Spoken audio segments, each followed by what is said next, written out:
back to AK Academy once again. So in this particular lecture, we are going to solve the previous year questions of polymer chemistry, right? Because this is one of the most important topic for the CSIR net, especially because every year you will see that at least 1 to 2 questions are asked every year in any examination, either that is of June exam or December exam, right? So in this lecture series we will complete the question from 2011 to 2012, and after in the upcoming videos we will be covering the question from 2013 to 2019, right? So watch this lecture series completely to understand all the concepts and the previous year question solutions. But before that, let me tell you also the previous year questions of solid state and general organic chemistry, quantum, and chemical thermo, right? Thermodynamics. These all topics are already covered, so you can watch this video. Either you can click in the I button, or you can just see in the description, or just check out the playlist of solid state, general organic chemistry, quantum chemistry, and thermo.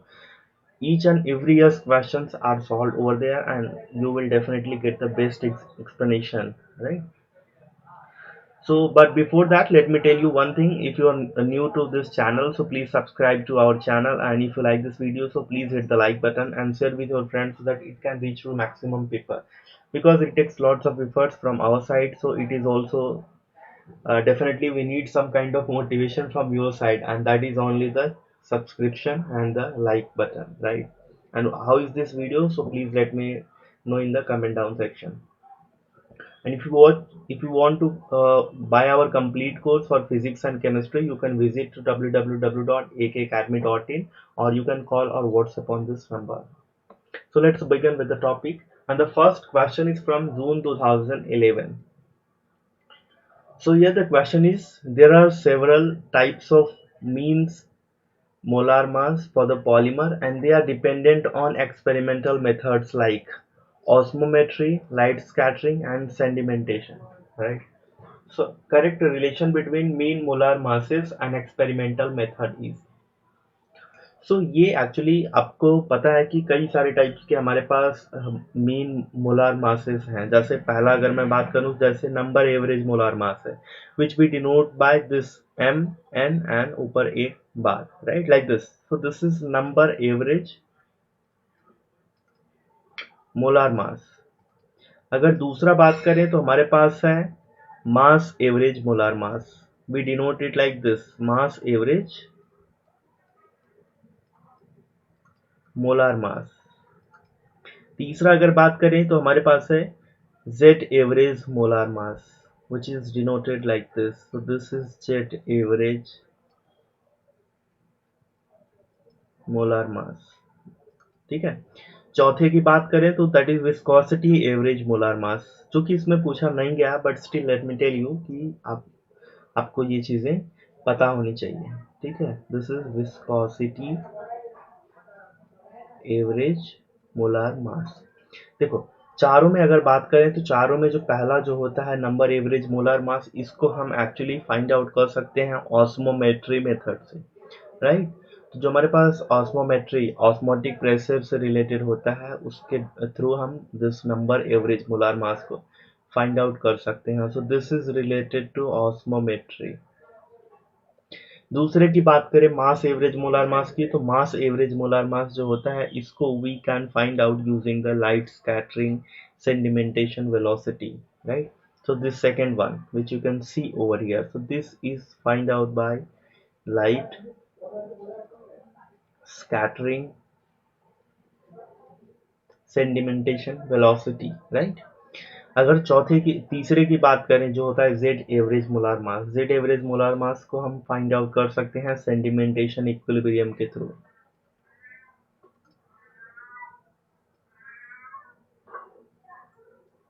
Sedimentation equilibrium के through. Viscosity average की बात करें तो we can find out using the intrinsic velocity, ठीक है। तो ये चारों जो हैं बहुत ही इंपॉर्टेंट है। हम और भी क्वेश्चंस इसके बेसिस पे आप देखोगे तो इन चारों को आपको ध्यान में रखना है। Definitely these are very very important one, right. तो चलिए देखते हैं अब कौन से ऑप्शन करेक्ट होंगे। पहला मैं बात करता हूँ ऑस्मोमेट्री की, तो पहला ऑस्मोमेट्री पहला किसके लिए आएगा, osmometry will come for this number average. तो पहला वाला ये हो गया, ये या तो करेक्ट हो सकता है या ये करेक्ट हो सकता है। These two options are now get cancel, right. अब दूसरे की बात करें हम, वेट एवरेज में सेकंड आ रहा है लाइट स्कैटरिंग, तो सेकंड इसमें या, so that's why this option will be correct one. और डी जो होगा ये भी रॉन्ग होगा बिकॉज इसमें थर्ड दिया हुआ है, राइट। तो I hope this is clear to you and आपको समझ में आ गया। सो चलिए नेक्स्ट क्वेश्चन देखते हैं। The next question is the osmotic pressure pi of a polymer sample at different concentration was measured eight T Kelvin. A plot of pi by c versus c gave a straight line with slope m and intercept c dash. The number average molecular weight of polymer is. अब देखो इसको हम कैसे solve करेंगे। सबसे जरूरी information यहाँ पे क्या मिल रहा है कि एक ग्राफ है that is pi by C versus C, ठीक है। So this graph is pi by C versus C. देखो अब इसके बाद आपको क्या करना है, the second thing you have to do is to find out the osmotic pressure equation. तो ऑस्मोटिक प्रेशर इक्वेशन क्या होता है, pi is equal to C into R into T और 1 प्लस बी इंटू सी, ठीक है। तो ये हमारा होता है ऑस्मोटिक प्रेशर का इक्वेशन, वेंट ऑफ इक्वेशन। अब देखो इसके बाद हम क्या कर सकते हैं कि this C which you can see over here, अभी इसमें हमारे पास कहीं भी मॉलिक्यूलर वेट नहीं है, ठीक। ये सी जो है this is concentration is mole पर लीटर। अब ये सी जो है अगर ये मोल पर लीटर में है, तो अगर इसको मुझे ग्राम पर लीटर में कन्वर्ट कर दूं मैं, तो यहाँ पे मॉलिक्यूलर वेट भी इंट्रोड्यूस हो जाएगा। देखो कैसे, ये क्या है, दिस इज ऑलरेडी इन मोल पर लीटर, ठीक है। आप ऐसा समझो दिस इज कैपिटल सी और ये स्मॉल सी जो है ये मोल पर लीटर में है, ठीक है। अभी मैं इसमें अगर इंट्रोड्यूस करूं मॉलिक्यूलर वेट, और मॉलिक्यूलर वेट का यूनिट क्या होता है, ग्राम पर मोल, तो अगर मोल से मोल कैंसिल हो जाता है तो क्या बचेगा, C इंटू एम ग्राम पर लीटर, ठीक है, यही बचेगा हमारे पास। अब हम इसको यहाँ पे पुट कर देंगे, simple. So this pi will be equal to C into capital M into R into T, ठीक है, 1 plus B into C into capital M, like this. अब ये C हम इस साइड अगर ले लें तो ये हो जाएगा पाई बाई सी, और ये क्या हो जाएगा, this will be equal to capital M capital R capital T, ठीक है, 1 plus B into C into M plus. अब इसको मल्टीप्लाई कर दो आप, तो क्या हो जाएगा, pi by C is equal to M R T plus B into C into M square R T, ठीक है, और ये चलता रहेगा। अब देखो अगर इसको कंपेयर करें y is equal to C plus M X से, तो ये हो रहा है कि नहीं, c जो है c भी हमको मिल गया और पाई बाई सी भी मिल गया। तो यहाँ पे जो स्लोप है, the slope is equal to, slope क्या है, slope is equal to b into M square R T, ठीक है। अब यहाँ पे इंटरसेप्ट दिया हुआ है, स्लोप मतलब m है, इंटरसेप्ट क्या है, c डैश है, तो c dash is equal to क्या है, एम आर टी है, ठीक है। अब अगर हमको यहाँ पे मॉलिक्यूलर वेट निकालना है, so this m will be equal to c dash divided by rt। So this is your final answer which you are going to get. अब ध्यान से देखो यहाँ पे c dash by rt B option है, so this b will be your correct answer, right. I hope this is clear to you and this question was asked in December 2011। चलिए next question देखते हैं। Next question is the addition polymerisation of M monomer involve the following stages. I यहाँ पे initiator है और R जो है वो फ्री रेडिकल है, ठीक है, और M एक मोनोमर है, ठीक है। पहला क्या बोलता है, the rate constant for free radical is this, यानी K की जो वैल्यू है वो हमको दी हुई है 2 into 10⁻³ per second. The initial concentration of initiator is, यानी concentration of this I is equal to 10⁻³ mole per dm³ दिया हुआ है। The overall rate of reaction is this one, यानी अगर मैं बात करूं लाइक कैपिटल K, तो overall rate reaction is equal to 4 into 10⁻³ mole per dm³ second, right. Assuming steady state approximation for free radical, the kinetic chain length is। अब देखो kinetic chain length का formula आपको पता होना चाहिए। Kinetic chain length kinetic chain length is equal to, kinetic chain length किसके बराबर होता है, is equal to overall, this is equal to overall rate of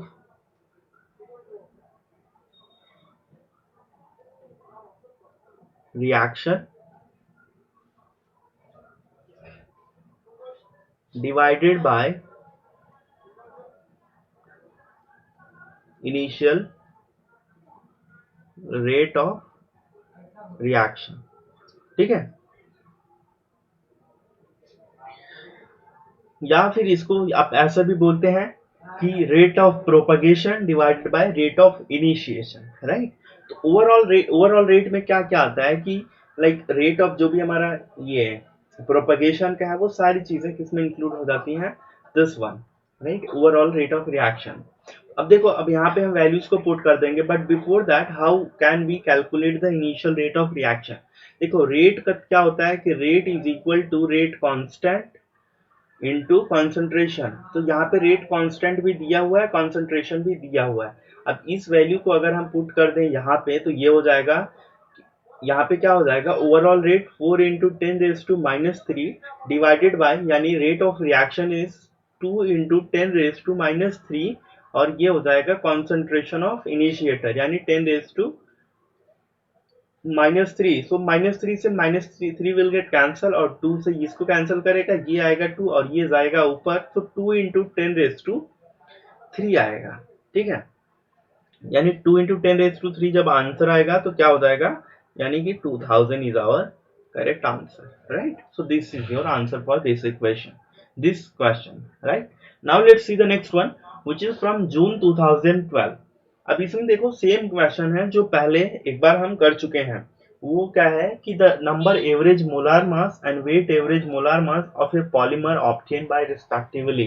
तो क्या बताया था मैंने कि नंबर एवरेज के लिए अगर बात करें तो नंबर एवरेज के लिए कौन सा यूज करते हैं, ऑस्मोमेट्री।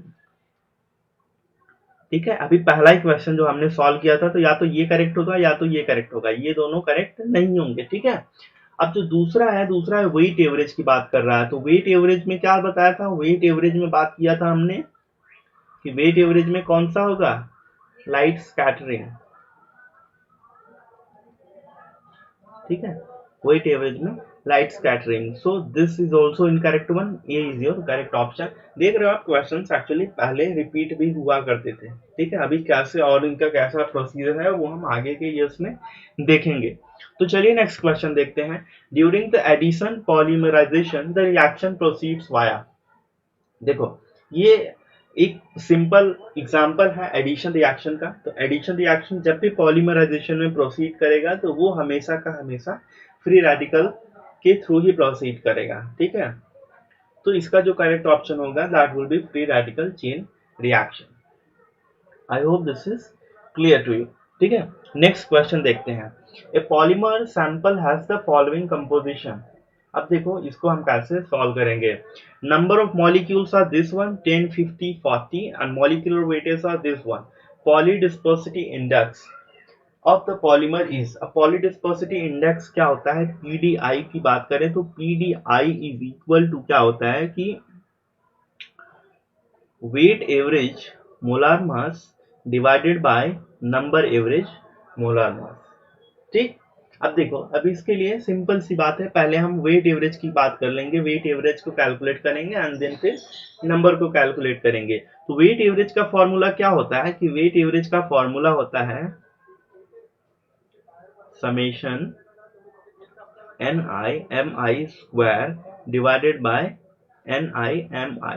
ठीक है, ये भी समेशन में ही रहेगा, आप दोनों को अलग अलग भी कर सकते हो या फिर एक साथ भी कर सकते हो।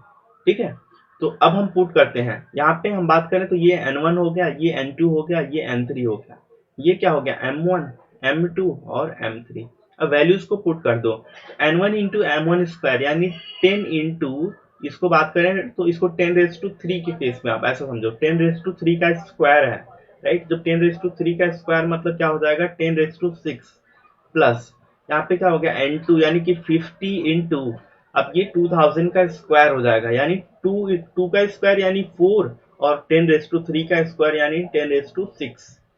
ठीक है, तीसरे की बात करें 40 इंटू कितना है, 40 इंटू ये क्या है 4000 है, 4 का स्क्वायर यानी 16 और इसका 10⁶, ठीक है, divided by n1 into m1 यानी क्या हुआ 1000 इंटू 10 यानी 10⁻³ और 10⁻1 यानी कि कितना हो गया 10⁻4 प्लस इसकी बात करें तो ये क्या हो जाएगा, ये क्या है 50 है यानी 5 इंटू 10⁻1 और ये क्या है 2 इंटू 10⁻3, सो 3 इसका और एक इसका यानी 10⁻4 हो जाएगा और इन दोनों का मिला के भी एक आएगा यानी कि 10⁻5 हो गया प्लस इसकी बात करें तो 4 इंटू 4 यानी 16 इंटू 10⁻3 और 10⁻1 यानी कि क्या हो जाएगा 10⁻4। अब देखो आपको इसको कैलकुलेट करना है, ये थोड़ा बड़ा जाएगा, ठीक है, we are not going to waste the time over here but I hope you know how to proceed with this one.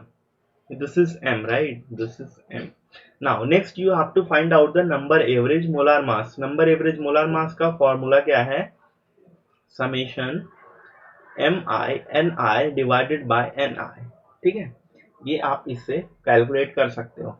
यानी mi यानी क्या हो जाएगा, यही वाला पार्ट जो है ये यहाँ पे फिर से रिपीट हो जाएगा यानी क्या हो जाएगा, ये हो जाएगा 10⁻4 plus 10⁻5 plus 16 into 10⁻4 divided by ni यानी क्या होगा, ये तीनों को आपको ऐड करना है 10 plus 15 sorry 10 plus 50 plus 40, so this is your this part and this is your this part, right? और आपको इन दोनों को evaluate करने के बाद इस फॉर्मूले में पुट कर देना है और जो भी आंसर आएगा वो आपका करेक्ट आंसर होगा, ठीक है, वही आपका पॉलीडिस्पर्सिटी इंडेक्स होगा, right. I hope this is clear to you और आपको इतना सब समझ में आ गया होगा।